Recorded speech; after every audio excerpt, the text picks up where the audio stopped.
नाज़रीन अस्सलाम वालेकुम। अमेरिका जे शहर शिकागो में मौजूद आहियूं ऐं हिते असां सां पाकिस्तानी कम्यूनिटी जा दोस्त वेठल आहिनि, उन सां गुफ्तगू कंदासूं।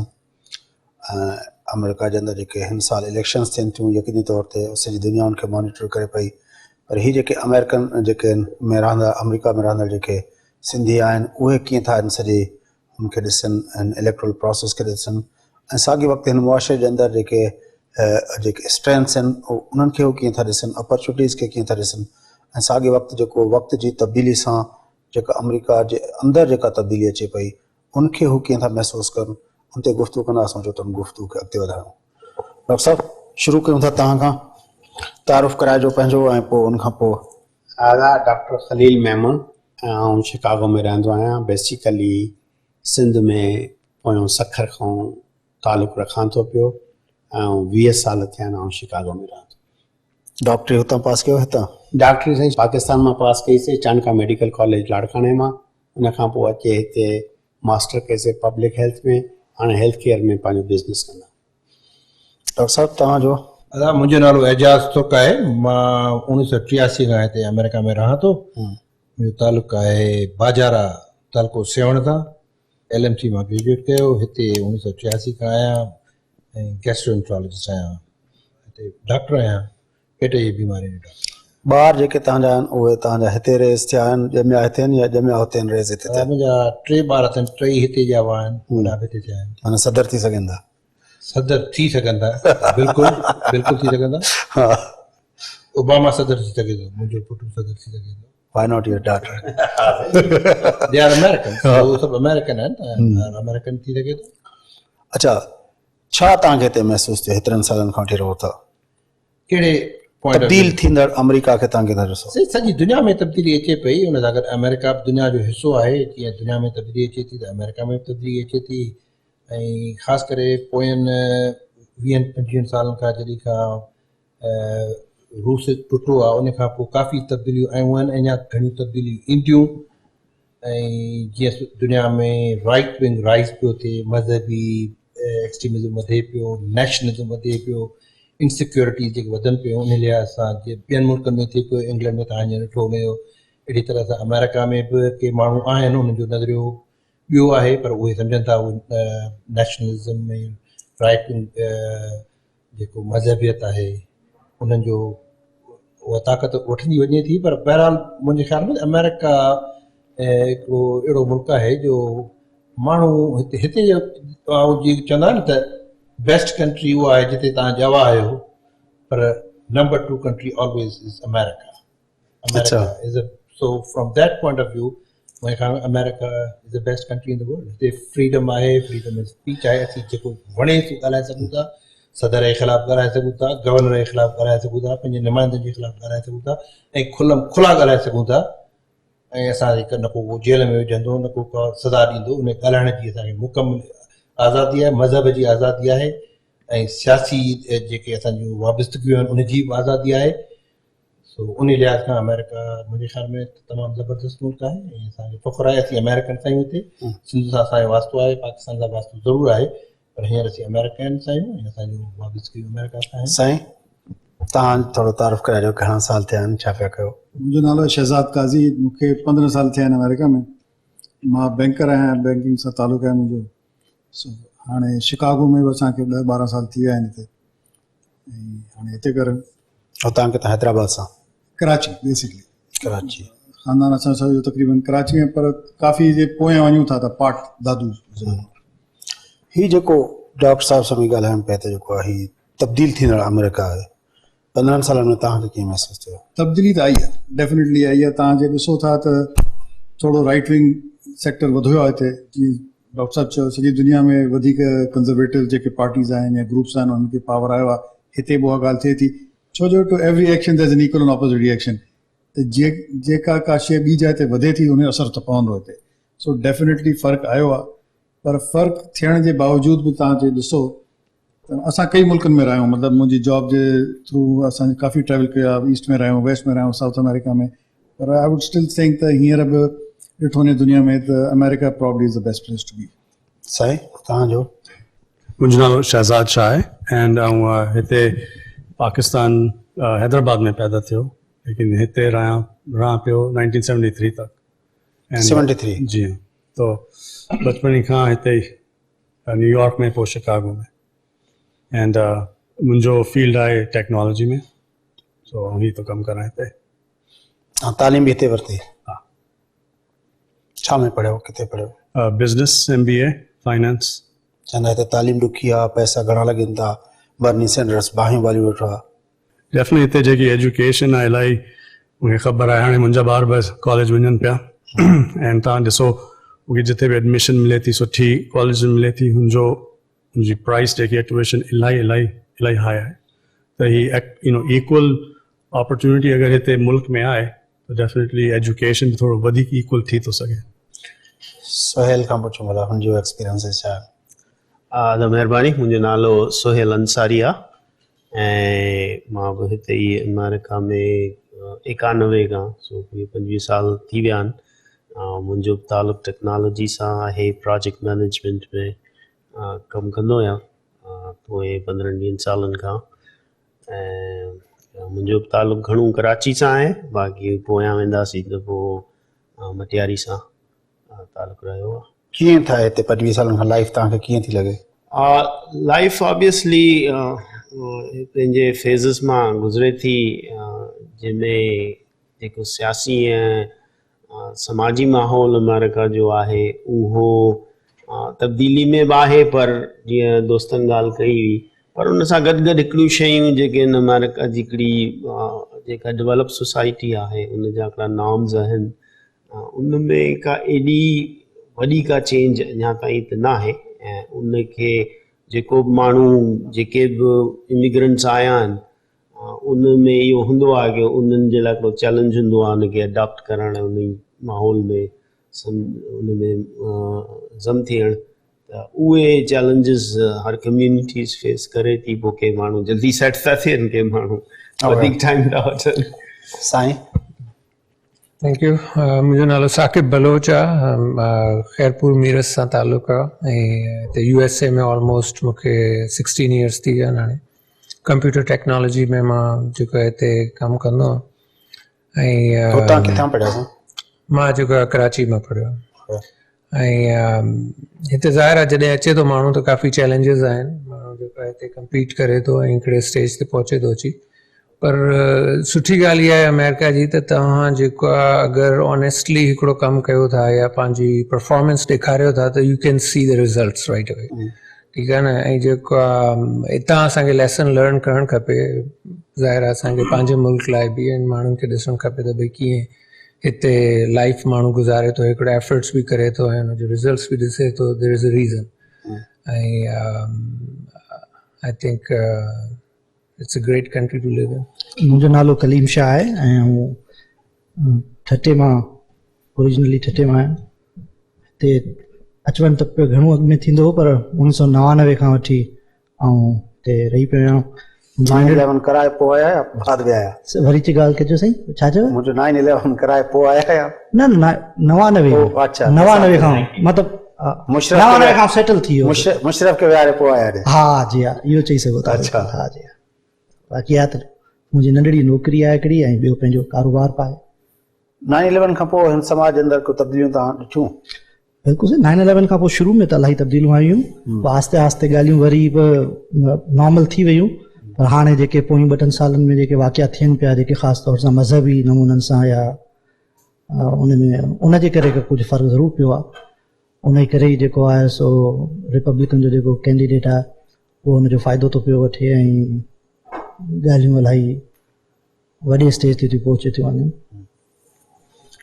साईं मुंहिंजो नालो साईं मुनीर सुमरा मां डॉक्टर आहियां फ्रॉम चाणक्य मेडिकल कॉलेज मां पास कयुमि ऐं मां पाण शिकारपुर जो ऐं 96 में मां अमेरिका में आहियां हिते किथे हिते मां विस्कॉन्सिन में रहंदो हिते कीअं लाइफ सुठी आहे लाइफ हिते doctor J point of view life हिते सुठी आहे तमामु महिनत करे थो माण्हू त ईज़ी टू गो बाक़ी हाणे हिते सिफ़ारिशूं न आहिनि पाण खे हार्ड वर्किंग करण थी पए ईमानदारी आहे ऐं त पोइ लाइफ ईज़ी आहे बाक़ी हाणे कमु न आहे करिणो सिर्फ़ु ॻाल्हियूं त पोइ त हाणे लाइफ हिते बि टेरेबल आहे हिते बि हार्ड वर्किंग आहे ॾाढी करणी थी पए माण्हू खे साईं मुंहिंजो नालो नूरुद्दीन जमाली, हैदराबाद मां, हालन मां। हिते 15 साल थिया आहिनि रहंदे अमेरिका में। जॉब पिया कयूं हिते, छा में? Store manager. ओके। हिते उतां तालीम घणी हुई, हेॾे कीअं आया, छो आया? हिते लॉटरी वीज़ा में आयासीं। अच्छा। हा, लॉटरी में दोस्तनि सां फॉर्म भरियोसीं, लॉटरी निकिती, अच्छा। और पोइ हिते पहुतासीं। जॉब हिते मिलण में दुख? जॉब में स्टार्टिंग में मुश्किल हुई, छो जो लैंग्वेज माण्हू जॾहिं सिखे, जॾहिं माण्हू माहौल में एडजस्ट थिए, जॾहिं माण्हू एडजस्ट थी वियो त पोइ मसलो कोन्हे। साईं, मुंहिंजो नालो सत्तार शेख, बाय प्रोफेशन ऐं फिज़िशियन आहियां। लियाकत मेडिकल कॉलेज जो ग्रेजुएट आहियां। पोइ 30 सालनि खां हिन मुल्क में रहियल आहियां ऐं ॼाउस निपनुस नवाबशाह में, पर फोर फादर खां रोड़ी शरीफ़ जो आहियां। ऐं जेको सो 2 ॿार अथमि ऐं 1 अदद ज़ाल अथमि। इहा आहे। हा साईं, इहो बिल्कुलु हा। नाइक साहब हितां जा कानून बि ॾाढा सख़्तु आहिनि। न, बस असां उन में जेको आहे सो तमामु ख़ुशि आहियूं। न, तव्हां बायोडेटा पे वरितो, बायोडेटा जे हिसाब सां मुंहिंजे तव्हांखे सभु का ॻाल्हि ॿुधाए छॾियां जो वरी तव्हां ॿियो को सुवाल कयो। लाइफ हितां जी हुतां जी छा फ़र्क़ु आहे? साईं, असां उते बि जीअं हाणे मेडिसिन मां हाउस जॉब कयो, तंहिंखां पोइ हिते आयासीं। पढ़ाई जो फ़र्क़ु आहे, तंहिंखां पोइ हिते हार्ड वर्क हुयो। हिकिड़ो दफ़ो जेको इम्तिहान पास कयासीं, मेरिट बेसिस ते पंहिंजूं रेजिडेंसियूं मिलियूं, तंहिंखां पोइ जॉब्स मिलिया हॉस्पिटल्स में। असां का डिस्क्रिमिनेशन कान थी रिलीजन जे बेसिस ते। असांखां कॾहिं बि फॉर्म ते रिलीजन न पुछो वियो, रुगो असांजी क्वालिफिकेशन पुछी वई। हाणे अस्पतालुनि में असां कमु था कयूं, उते ॿियनि रिलीजन जा माण्हू आहिनि, पर असांखे जेको हिते सॼी जेका असेसमेंट थिए थी उहा तव्हांजी एजुकेशन आहे। You are the one your own reference. हिते का सिफारिश कान्हे का। हिकिड़ो सिस्टम आहे, तव्हां टैक्स पे कयो था, तव्हांखे डाकुअ जो डपु न आहे। राति जो 3 वॻे बि गाॾी खणी असां अस्पताल हलिया वेंदा आहियूं। ॿार पोयां घर में अकेला आहिनि, उहा फ़िक्र कोन्हे को। मूंखां त कॾहिं इलाही दफ़ा इहो बि थियो आहे कि राति जो जे अस्पताल भॼणो पियो त दरवाज़ो बंदि करण बि विसरी वियो घर जो, त सुबुह जो 5 वॻे आयासीं त अची पोइ दरवाज़ो बंदि कयोसीं। पर वी पे आवर ड्यूज़, पर इन रिटर्न सेफ्टी सिक्योरिटी, जीअं अद एजाज़ चयो, freedom of speech, freedom of religion, इहे जेके शयूं न बेसिक इंसानी ज़रूरतूं जेके आहिनि, उन में जीअं असां ॻाल्हाए था सघूं। ऐं पोइ भले तव्हां पॉलिटिकल बेसिस ते ॻाल्हायो या पंहिंजे मुल्क जो जीअं असां नालो वठूं, या असां वटि Sindhi association of north America आहे, जेका रजिस्टर्ड नॉन प्रॉफिट ऑर्गेनाइज़ेशन आहे। हिन साल असां इंशाल्लाह उन जो 32हों कन्वेंशन कंदासीं शहर डिट्रॉइट मिशिगन में। पर उन में बि असांजो जेको लोकल पॉलिटिशियंस आहिनि उन्हनि खे इन्वॉल्व कंदा आहियूं। लोकल मेयर्स ईंदा आहिनि, दे एप्रिशिएट अस। सो इहा जेका आहे न हिकिड़ी वॾी ॻाल्हि आहे कि तव्हां हिकिड़े ॿिए मुल्क में अचो ऐं तव्हांखे एतिरो एप्रिशिएट थिए। ऐं प्लस हाणे अस्पतालुनि में जीअं असां रोज़ो था रखूं, पर जेॾी महिल सभिनी खे ख़बर थी पए, दे रियली एप्रिशिएट यू। जेकॾहिं तव्हां उते 2 पहिरीं 3 पहिरीं जी निमाज़ था पढ़ो त तव्हांखे स्पेस था ॾियनि। हुननि खे ख़बर आहे कि उहो तव्हांजो रिलीजन आहे। एतिरी रेस्पेक्ट इज़ अनबिलीवेबल कि तव्हां ॿिए मुल्क में अची करे उन्हनि माण्हुनि खां वठो। इवन असांजे पाकिस्तान में बि तव्हां ॾिठो आहे त रिलीजन चाहे इहे क्रिश्चन बि आहिनि या ॿिया बि डिफरेंट रिलीजन जा पाकिस्तान में माण्हू, एतिरी टॉलरेंस न आहे जेतिरी टॉलरेंस हिते आहे। कमाल आहे। जेतिरी टॉलरेंस हिते आहे, जेतिरी माण्हुनि में बर्दाश्त हिते आहे, जेतिरी एक्सेप्टेंस हिते आहे, उहा किथे बि दुनिया में माण्हुनि में न आहे। चाहे यूरोप में वञो, चाहे किथे बि वञो, अमेरिका जहिड़ी एक्सेप्टेंस टॉलरेंस कंहिं बि कंट्री में कोन्हे। हिते ते आराम सां वञूं था, तरावीह पढ़ूं था राति जो, न जूतनि जो भाव थो थिए त को चोरी करे वेंदो, न मुला जो भाव आहे त को अची करे बम हणंदो। आराम सां वेठी नमाज़ पढ़ूं था, उन खां पोइ राति जो 12 साढा 11 12 गाॾियूं बीठियूं आहिनि, न गाॾीअ में कोई चोरी थो करे वञे। त ॾिसो न फ्रीडम ऑफ रिलीजियस केतिरो आहे।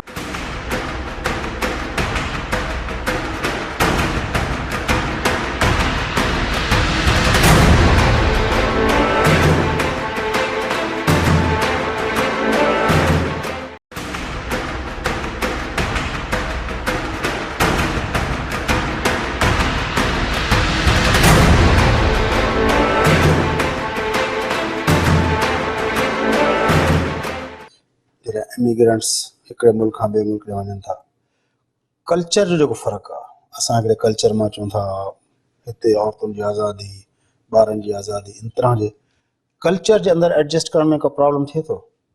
ऐं ॻाल्हि तव्हां त मल्टी कल्चर घर में रहो था। डेफिनेटली आउं पाण खां ई शुरू थो कयां न, आउं सिंधी पाकिस्तानी मुस्लिम, मुंहिंजी wife American Christian and white.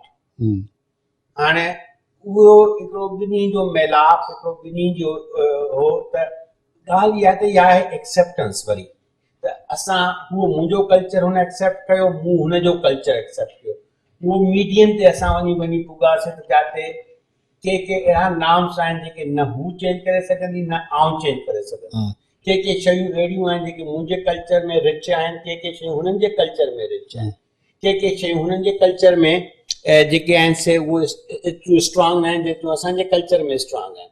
पोइ उहे असां ॿिन्ही हिक ॿिए खे वेही एज़ अ एडल्ट पाण में ई ॻाल्हायोसीं त बाबा मुंहिंजो कल्चर डिफरेंट आहे, तुंहिंजो कल्चर डिफरेंट आहे, let's bring into the medium कि तव्हां असां ॿई हिक ॿिए जे कल्चर खे फ्यूजन कयूं त जीअं असां ॿई सही तरीक़े सां। हाणे ॾिठो आहे त मुंहिंजा आउं सिंधी आहियां, असांजे सिंधी माण्हूअ में महिमान नवाज़ी कूट कूट के भरियल आहे, पर माशाल्लाह मुंहिंजी वाइफ बि उन शइ खे एक्सेप्ट कयो ऐं उन शइ खे एडॉप्ट कयो त जेको मुंहिंजो महिमान ईंदो, मुंहिंजो दोस्त ईंदो, मुंहिंजो फैमिली जो ईंदो, केर बि ईंदो, उनखे उहा इज़त ॾींदी, उहो सिंधियुनि वांगुरु ई। उन खां पोइ वरी मूं उनखे पाकिस्तान वठी वियुसि, उते जे ॿाहिराड़ीअ में, उते जे शहर जो हर कल्चर मूं उनखे ॾेखारियो त जीअं उहो उनखे ॾिसे त बाबा सिंध जो कल्चर छा आहे, त ऐं सिंध में कहिड़े तरीक़े सां महिमान नवाज़ी आहे, प्यार आहे, मोहबत आहे, एको आहे ऐं भाईचारी आहे।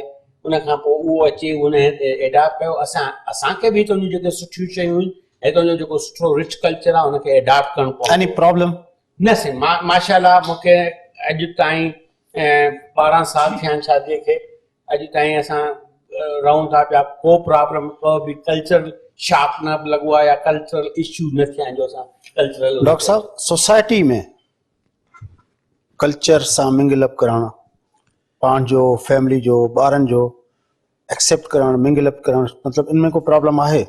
शायदि जेको फर्स्ट जनरेशन इमिग्रेंट्स जंहिं बि मुल्क मां ईंदा आहिनि, हीअ सिंध मां आया आहियूं, पाकिस्तान मां आया आहियूं, त ॿिया जेके इटालियंस आहिनि या पोलिश आहिनि या ग्रीक आहिनि, जेके फर्स्ट जनरेशन इमिग्रेंट हूंदा फितरी तरह सां उहो थोरो रेज़िस्ट कंदा आहिनि त असीं we cling to our past, इहा इंसानी फितरत आहे। पर उहो वक़्त सां इर्तिका सां गॾु आस्ते आस्ते उहो ख़तमु थो थी वञे। सेकंड जनरेशन असांजो जेको औलाद आहे न, उहो अमेरिकन आहे, उहो बिल्कुलु अमेरिकन आहे। उन्हनि खे उन्हनि जी तमामु घटि वापसि थी रही आहे। उहा ख़बर आहे बाबू सिंध मां आयो आहे, छा एतिरी ख़बर अथनि, पर दे आर कंप्लीटली अमेरिकन। असीं अॼु बि वेही असीं जॾहिं ॻाल्हि था कयूं त पाकिस्तान जो ज़िक्र कयूं था, पर असांजा ॿार जॾहिं पाण में वेहनि था न त उहो पाकिस्तान जो ज़िक्र कोन कंदा आहिनि, न को सिंध जो ज़िक्र कंदा आहिनि। इहा हक़ीक़त आहे। असल ॻाल्हि इहा आहे त अॼुकल्ह इहो बि जेको आहे न, पाकिस्तान में जेकी ख़बर अचे पई न उहा नेगेटिव थी अचे। असांखे बि शर्म थो अचे त कॾहिं कॾहिं असां माण्हुनि खे ॿुधायूं त असां पाकिस्तान आहियूं, छो जो जेकी रोज़ टीवी ॾिसो, CNN ॾिसो या रेडियो ॾिसो त हिकु न्यूज़ लॻी पए, हिनखे मारियो, हुनखे बम ब्लास्ट थियो, हिन शीयनि खे मारियो, सुननि खे मारियो, त का अहिड़ी का पॉज़िटिव पॉइंट त अचे ई नथी न। का ख़बर अचे पाकिस्तान में सुठी का पॉज़िटिव त माण्हुनि खे ॿुधायूं त बाबा असां पाकिस्तान आहियूं।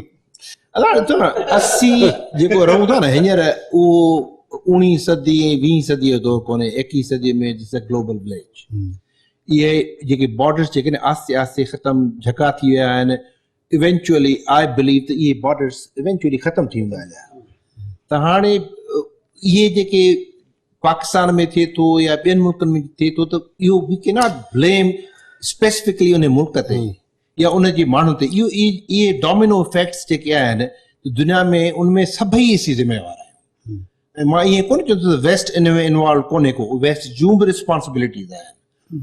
जेके बि हिन वक़्तु जेके दुनिया में चेंजिस अचनि पियूं, त उहे सभई जेके पाकिस्तान में बुरायूं आहिनि त उन में रिस्पॉन्सिबिलिटी, प्राइमरी रिस्पॉन्सिबिलिटी पाकिस्तान जी त आहे, पर असांजी बि आहे। हिते अमेरिका जी बि आहे, यूरोप जी बि आहे, रूस जी बि आहे, चीन जी बि आहे। उन्हनि जी जेका ग्लोबल पॉलिटिक्स आहे, उन्हनि जा जेके इफेक्ट्स ॾिसूं पिया था पाकिस्तान में, त उन जो इहो रद्द अमल आहे, जेको अमल थिए थो न, इहो फितरी रद्द अमल थींदो आहे। अच्छा, ही जेका ॻाल्हि तव्हां चओ था त तव्हांजा जेके ॿार आहिनि उहो they are American citizens and उहे वञण बि नथा चाहिनि, ॻाल्हाइनि बि नथा, तव्हांखे as a Pakistani as a Sindhi तव्हांखे इहो सुठो लॻे थो या यू फील शॉक्ड?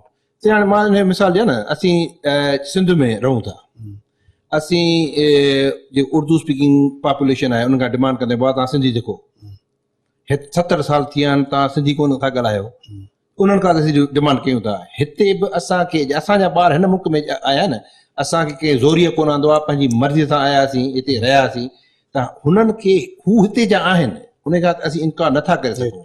बाक़ी हुनजी हिकिड़ी नेचुरल एफिलिएशन आहे, बिल्कुलु आहे, ऐं उनखे ख़बर आहे त पाकिस्तान आहे या सिंध आहे, ख़ासि करे असां हाणे हिते त ख़ैर पाकिस्तानी सिटीज़न सेकेंडरी सिटीज़न आहियूं, हिते अमेरिकन सिटीज़न आहियूं। असांजो हींअर जो ओथ खणण खां पोइ असांजी प्राइमरी आहिनि लॉयल्टी अमेरिका सां आहे ऐं हुअणु घुरिजे, छो असांखे कंहिं ज़ोरीअ कोन आंदो आहे, पंहिंजी मर्ज़ी सां। जेके न आहे लॉयल्टी त हलिया वञो पोइ, तव्हां भली पाकिस्तान हलिया। बाक़ी रही ॻाल्हि पॉलिटिकल जेके चेंजिस आहिनि न, त उहो असांखे हक़ु आहे जे अमेरिकन गवर्नमेंट जेकॾहिं का ग़लति ॻाल्हि करे थी त उन ते बिल्कुलु तनक़ीद कबी।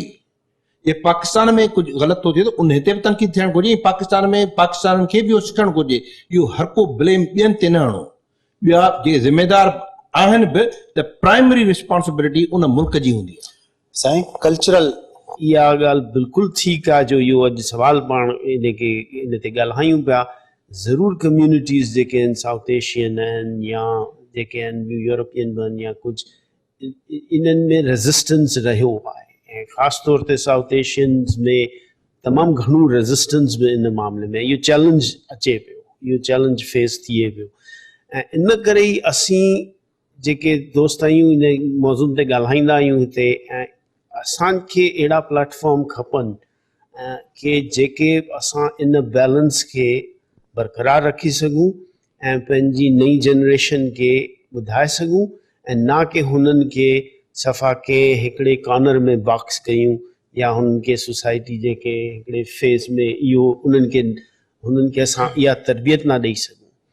ऐं उहो तमामु ज़रूरी, तंहिंजे करे जीअं पंहिंजो डॉक्टर साहब ॿुधायो त सिंधी एसोसिएशन मुंहिंजे ख़्याल में इहो वॾो रोल प्ले करे सघे थी, त असां उहे नॉर्म्स जेके आहिनि, जेके असांजूं हुते जूं स्ट्रेंथ आहिनि उहे बि खणी अचूं, पर जेके असांजूं हिन सोसाइटी जूं स्ट्रेंथ आहिनि उहे बि खणी अचूं ऐं पंहिंजी नई जनरेशन खे उन लाइ तयारु करे सघूं, छो जो जेको ईंदड़ नस्ल आहे उन में वाक़ई में कन्फ्यूजन आहे ऐं इन ई करे इहे ख़तरनाक शयूं पैदा क्लियर हुनखे ख़बर आहे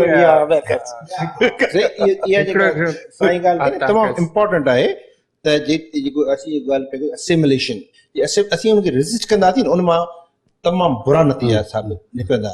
ऐं उनजो मिसाल सिंध हिकिड़ो मॉडल आहे। हुन पाकिस्तान थियण खां पोइ सिंध में हिंदुस्तान मां असांजा मुस्लमान भाउर आया, उन्हनि खे उन्हनि उहो रेज़िस्ट कयो, अञा ताईं रेज़िस्ट कनि पिया। उन जे करे ई सिंध में जेके वॾे में वॾा मसइला इहे थिया आहिनि, त हींअर बि मुंहिंजी उन्हनि खे इहा सलाह आहे कि अमुन शांती चाहियो था सिंध में ऐं पाकिस्तान में, त हाणे उहो पंहिंजो माज़ी विसारियो, लखनऊ ऐं जेको आगरो इहे विसारियो। हाणे तव्हां सिंध में आहियो, असां तव्हांखे तस्लीम था कयूं, हाणे हिते तव्हां सिंधी थी रहो, तव्हां ॿोली कहिड़ी बि ॻाल्हायो, पर तव्हांखे सिंधी ॿोली बि सिखणी पवंदी, सिंधी कल्चर खे अडॉप्ट करणो पवंदो। सभ खां वधीक इम्पोर्टेंट जेको आहे त सिंध जा इंट्रस्ट जेके आहिनि उन्हनि सां तव्हांखे लॉयल थियणो पवंदो। जीअं अमेरिका में रहूं था न, त असांखे प्राइमरी रिस्पॉन्सिबिलिटी असांजी आहे त अमेरिकन इंट्रस्ट खे असांखे सेफ गार्ड करणो आहे। पर हितां वेही मां जेको पाकिस्तान ऐं अमेरिका जो कॉन्फ्लिक्ट थिए त मूंखे मुंहिंजी responsibility I have to safeguard American interest because I am American citizen. अहिड़ी तरह सां सिंध में बि जॾहिं सिंध में को ॿियनि सूबनि सां या ॿियनि मुल्कनि सां कॉन्फ्लिक्ट थिए थो त सिंध में हर रहंदड़ सिंधी पर ड्यूअल नेशनलिटी हुजे त पोइ ड्यूअल तॾहिं प्राइमरी त मुंहिंजो प्राइमरी रेज़िडेंस हिते आहे त उहो मुंहिंजे source of earning is here. ॿिया जेके पठान, उर्दू स्पीकिंग, पंजाबी जेके बि सिंध में आया आहिनि, असीं उनखे तस्लीम करण लाइ तयारु आहियूं, पर उनखे मुंहिंजी सलाह इहा आहे त महिरबानी करे सिंध में सिंधी थी रहो, जी साईं, न त मसइला वधी वेंदा। साईं अच्छा, मां हू एक्चुअली जेको पॉइंट ते अडेप्ट थियण जी ॻाल्हि कयूं त हुनमें टू सम एक्सटेंट वाकई एग्री कयूं था, पर there are some limits, right, we can't cross the limits. ऐं कुझु कोर वैल्यूज़ आहिनि, we always have to have those core values, right. सो हो त ज़ाहिर आहे माण्हू हुननि खे क्रॉस नथो करे सघे। ऐं जेको आहे अगरि तव्हां बिल्कुलु अडेप्ट थियो था, मर्ज था थी वञो हिकिड़े कल्चर में, there are some limits, right? So limits खे cross नथो करे सघे, त इहे ॻाल्हियूं असां पाण जे ॿारनि खे बि ज़ाहिर convey कंदासीं त भई there are certain limits. You can definitely be adapt कयो बेशक कल्चर, तव्हां हिन कल्चर में रहो, हिन हिसाब सां गुज़ारो. जीअं हिते घणेई मल्टी कल्चरल हिकिड़ी सोसाइटी आहे ऐं जेको हिन में डिफरेंट कल्चर्स आहिनि, हर कोई पंहिंजे पंहिंजे कल्चर खे हिते जेको आहे पोर्ट्रे करे थो, ऐं टॉलरेंस बि उहो ई आहे हिते, हुन में एप्रिशिएट बि कनि था माण्हू, हुनखे को एतिरो न आहे. ही ॿ व्यू पॉइंट आया त हिकिड़ी लिमिट हुजे, असांजो ख़्यालु आहे. इहा ॻाल्हि मां न्यू जर्सी जे दोस्तनि सां बि ॻाल्हाई हुनजो त असां इहो कीअं था बर्दाश्त करे सघूं, सुभाणे जेको आहे असांजी नियाणियूं जेको आहिनि उहो बॉय फ्रेंड सां गॾु असांजे हिसाब घुमनि पियूं, या जेको आहे तव्हां चओ था त चॾनि में घुमनि पियूं. So we can not adopt that culture. हिते रहंदे तव्हांखे कीअं थो फील थिए? साईं चए थो लिमिटेशन जे अंदरि अडॉप्ट करणो पवंदो. सही, ऐं मुंहिंजे ख़्याल में साईं जन जेका ॻाल्हि कई हुननि सां बिल्कुलु मुतमिन आहियां. ही ॿ डिफरेंट ॻाल्हियूं. डॉक्टर एजाज़ चए थो त असांखे उन कल्चर ॾे एडॉप्टेशन खे हर नए ॾींहुं वधाइणो पवंदो, ऐं हू लिमिटेशन जी ॻाल्हि नथा कनि, साईं लिमिट्स जी ॻाल्हि कंदा. साईं जेका ॻाल्हि कई त लिमिटेशन, त असांजो नेचुरल रेजिस्टेंस आहे. असां जेको फर्स्ट जनरेशन इमिग्रेंट आहियूं, जीअं साईं ॻाल्हि कई, असांजो वाक़ई नेचुरल रेजिस्टेंस आहे. असांजे औलाद जो एडॉप्टेशन असां खां वधीक बहितर आहे. हू पूरा जा पूरा अमेरिकन्स आहिनि, ऐं बल्कि मूं त ॾिठो आहे, त चवंदो साईं जन सां जीअं ॿार असांजा, मुंहिंजे पंहिंजनि ॿारनि जी तव्हां जो ॻाल्हि कयां, जीअं हू टीनेजर्स थिया आहिनि, जीअं सना जी यूथ एक्टिविटीज़ जे करे उन खां पोइ उन्हनि खे असांजे कल्चर जी वधीक ख़बर पई आहे. उन्हनि सां, पंहिंजनि दोस्तनि सां, पंहिंजनि उमिरि जे ॿारनि सां मिली करे जेके ॻाल्हियूं उन्हनि खे वधीक ख़बर पयूं आहिनि, जेको वधीक हुननि हिते जा त एडॉप्ट थिया आहिनि, पर पाकिस्तान जो या सिंध जूं जेके असांजी ॻाल्हियूं आहिनि उहे बि उन्हनि खे इलाही ख़बर पयूं आहिनि. त इहा त ॾाढी सुठी ॻाल्हि आहे.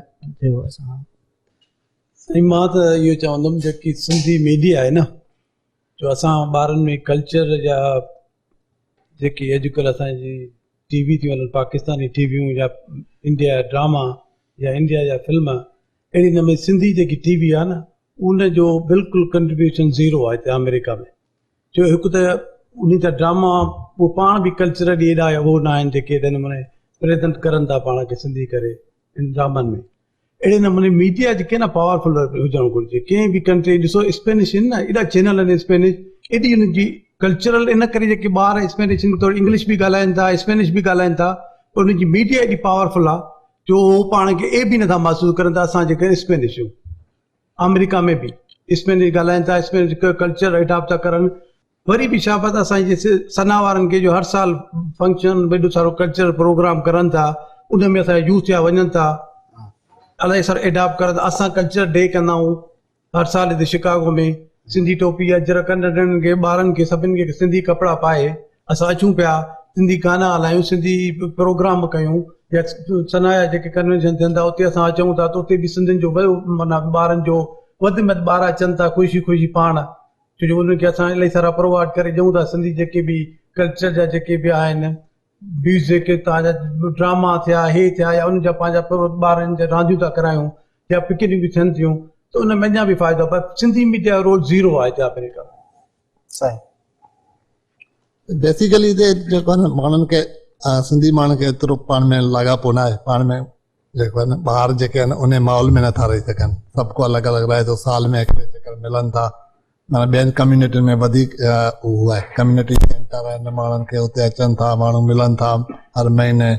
सिंधियुनि जो कोई कम्यूनिटी सेंटर ई कोन्हे कि किथे अची मिलनि ॿार, या ॿारनि जो को हुजे हफ़्ते में, महीने में को ॾींहुं हुजे, मौसीक़ी थिए या म्यूज़िक थिए, प्रोग्राम थियनि त ॿारनि खे ख़बर पवे. इन ॻाल्हि में त असां सिंधियुनि जो कुझु न आहे.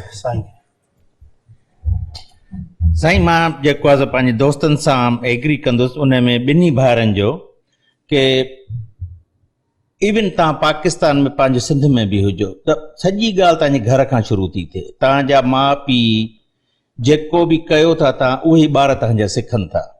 हाणे तव्हांजा माउ पीउ पंहिंजो कमु कनि था, घर अचनि था, ॿारनि सां रहनि था. हाणे उन जूं छोकिरियूं गर्लफ्रेंड बॉयफ्रेंड करे या चढियूं पाए उथी कोन थी वञनि, छाकाणि जो असां पंहिंजी मस्जिद में बि वञूं था.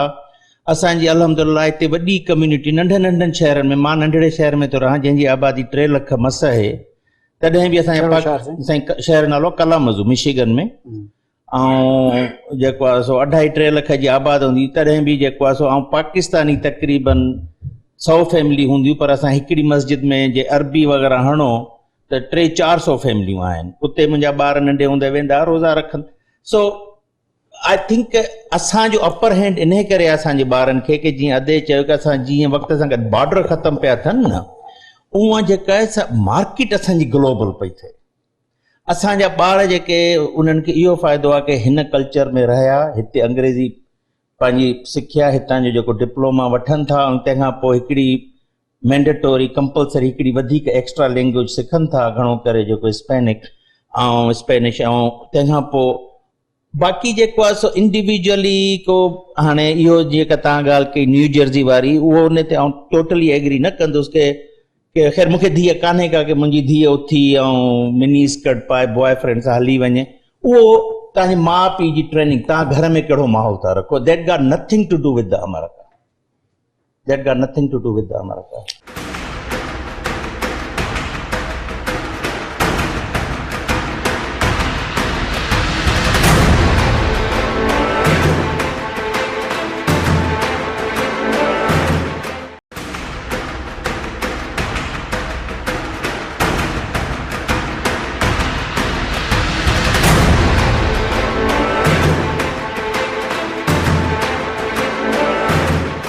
हाणे ही करंट जेके इलेक्शन्स थियनि पिया उनमें तव्हां कंहिंजी सपोर्ट कई ऐं छो सपोर्ट कई?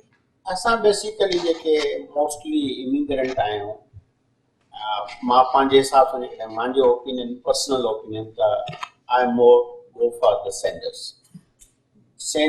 चाहे डेमोक्रेट, असीं मोस्टली इमिग्रेंट जेके आहियूं सो डेमोक्रेटिक ओपिनियन जा ऐं उन डेमोक्रेट खे सपोर्ट कंदा आहियूं। बाक़ी जेको कॉर्पोरेट असांजो बि जेको सिंधी या ॿियो आहे बिज़नेसमैन आहे, वॾो कॉर्पोरेट सां तालुक थो रखे, के रिपब्लिकन आहिनि के डेमोक्रेट आहिनि, पर मोस्टली जेके सॼो के इन गैदरिंग में को रिपब्लिकन बि आहे?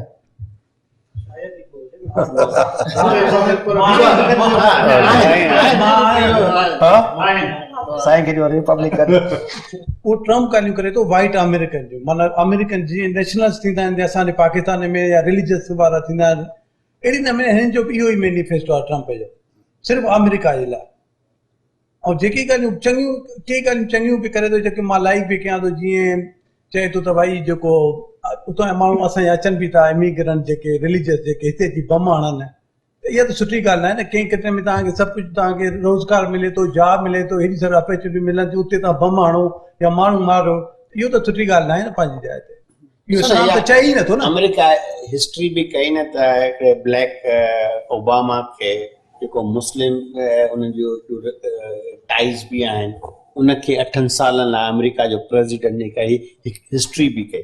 ऐं वरी ॿी हिस्ट्री बि करण वारा आहिनि त लेडी वुमन खे अमेरिका अॼु ताईं, मूंखे यादि आहे जॾहिं आउं 99 में बेनज़ीर साहिबु आहे हार्वर्ड यूनिवर्सिटी में लेक्चर ॾिनो ऐं हुते तकरीर कई, त हुन चयो त अमेरिका वारा चवंदा आहिनि या वेस्ट चवंदा त वुमेन्स खे एतिरी राइट्स न आहिनि। तॾहिं अॼु ताईं अमेरिका में कॾहिं वुमन प्रेसिडेंट थी आहे? असांजूं 3 मुस्लिम कंट्रीज़ आहिनि जिन जूं प्राइम मिनिस्टर वुमेन्स आहिनि। सो असां मुस्लिम में मुस्लमाननि में वुमेन्स खे वधीक राइट आहिनि या अमेरिका में वुमेन्स खे वधीक राइट आहिनि?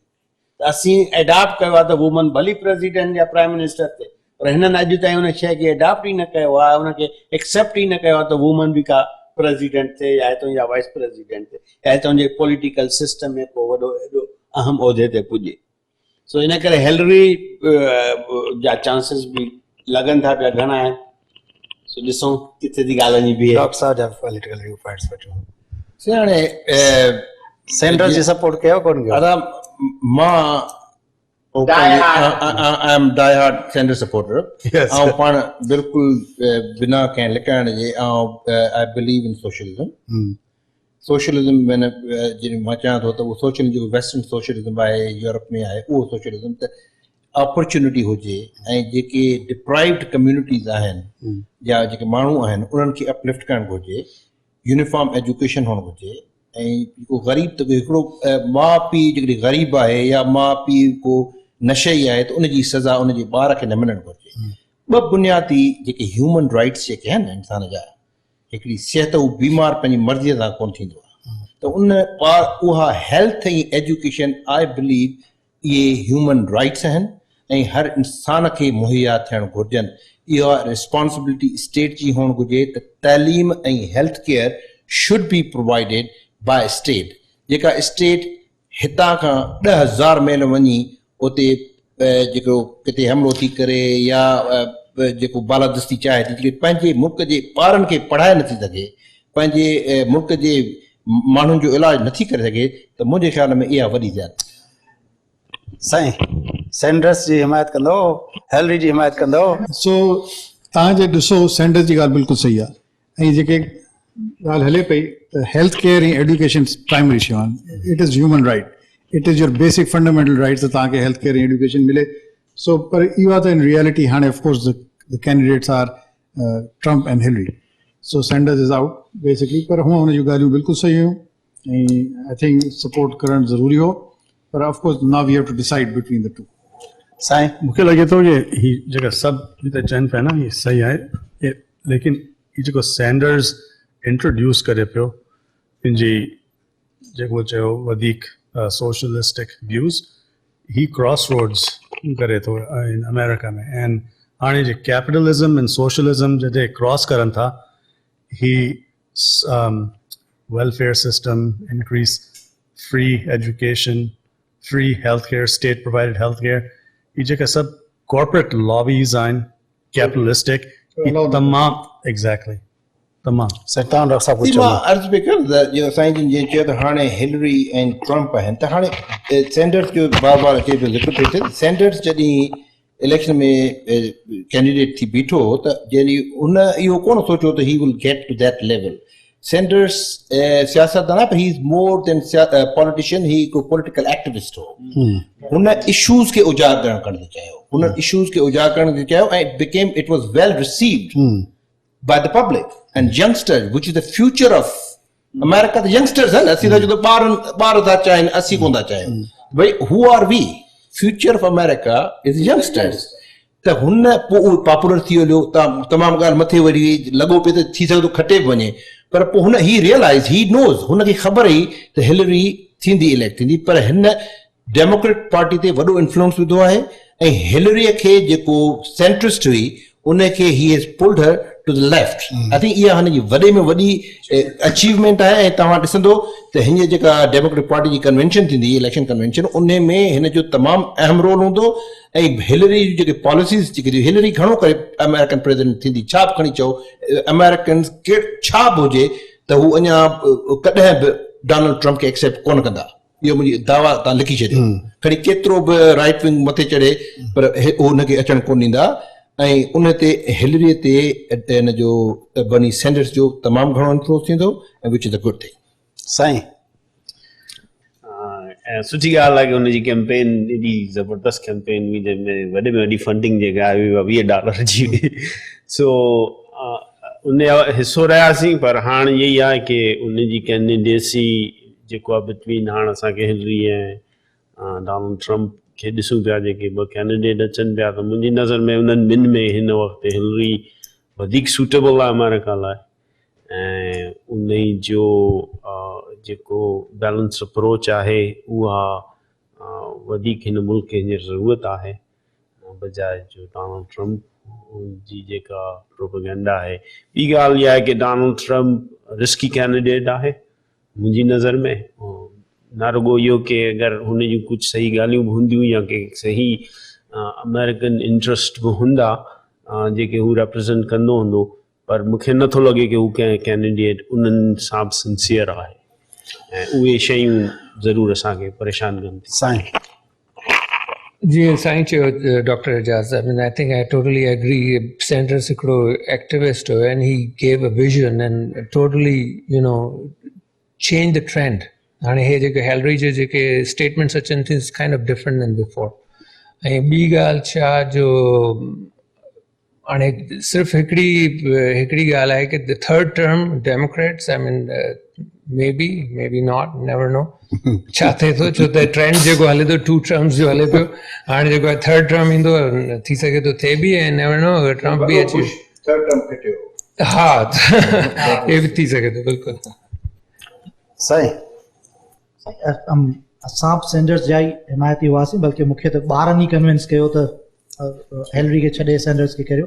मूं उन वक़्त में ॿारनि सां ॻाल्हि ॿोल थींदी त उन्हनि खे इहो ई सम्झायो त भाउ ही प्रेसिडेंट कोन थी सघंदो, बाक़ी तव्हां चओ था त सपोर्ट खणी करियूं था फ़िलहाल, ऐं असां हींअर हेलरी जे सपोर्ट। बाक़ी हिकिड़ी ॻाल्हि आहे, जीअं जॾहिं माना सैंडर्स जी सपोर्ट ॿारनि जे करे कयो, हेलरी जी सपोर्ट ज़ाल जे करे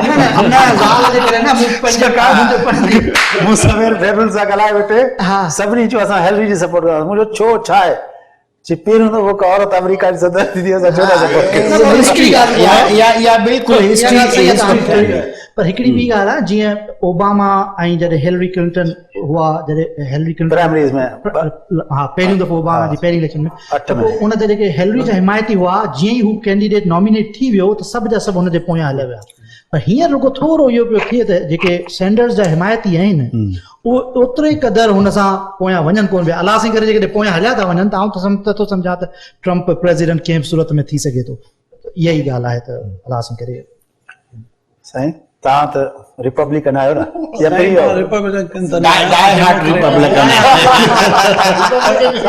पर हिकिड़ी ॻाल्हि तव्हांजो अॼु क्लियर तव्हांखे, स्कॉट वॉकर उहो गवर्नर असांजो रिपब्लिकन आहे, पर सभिनी खां बेस्ट गवर्नर अथव। असां मां पाण विस्कॉन्सिन में रहां थो, जहिड़े नमूने सिस्टम कयो आहे न उते असांजे विस्कॉन्सिन जो, उहो उनजी जेको तव्हां कंहिं बि माण्हू उते रहनि था जेके विस्कॉन्सिन में, जंहिंजी ख़बर आहे विस्कॉन्सिन जी, उन इलाही सारी इम्प्रूवमेंट कई आहे। 2nd टाइम उन विन कयो, उनखे इम्पीचमेंट कयूं, उन खां पोइ बि गवर्नर थियो, वरी पॉपुलर गवर्नर आहे, रिपब्लिकन आहे पर ज़बरदस्त गवर्नर आहे। ऐं जिते बि तव्हां गवर्नर रिपब्लिकन ॾिसंदव न अमेरिका में, त उते गवर्नरशिप जेके आहे न उन्हनि जी जेकी सिस्टम आहे न, हिनजो तव्हांजो हिनजो बजट जा जेके बि आहिनि न, उहे सिस्टम ज़बरदस्त अथव। तव्हां डेमोक्रेटिक गवर्नर ॾिसो जेके बि स्टेट में आहिनि, या रिपब्लिकन गवर्नर ॾिसो, त गवर्नरशिप जेकी बि आहे न उहा रिपब्लिकन बेस्ट अथव अमेरिका में। ट्रम्प यूं चवां त इन करे बि थी सघनि थियूं, वरी अहिड़ो ॿियो धमाको थियो न, जहिड़ो हे हाणे जेके मुस्लमान मारनि था हिननि खे वञी मस्जिद में, या मस्जिद में त न, गे क्लब में या किथे ॿियो धमाको थियो न, ट्रम्प 100% ईंदो। पर उन खां पोइ त ट्रम्प जी रेटिंग किरी आहे साईं। न साईं कीअं किरी आहे? तव्हां पुछो पढ़ो सही न।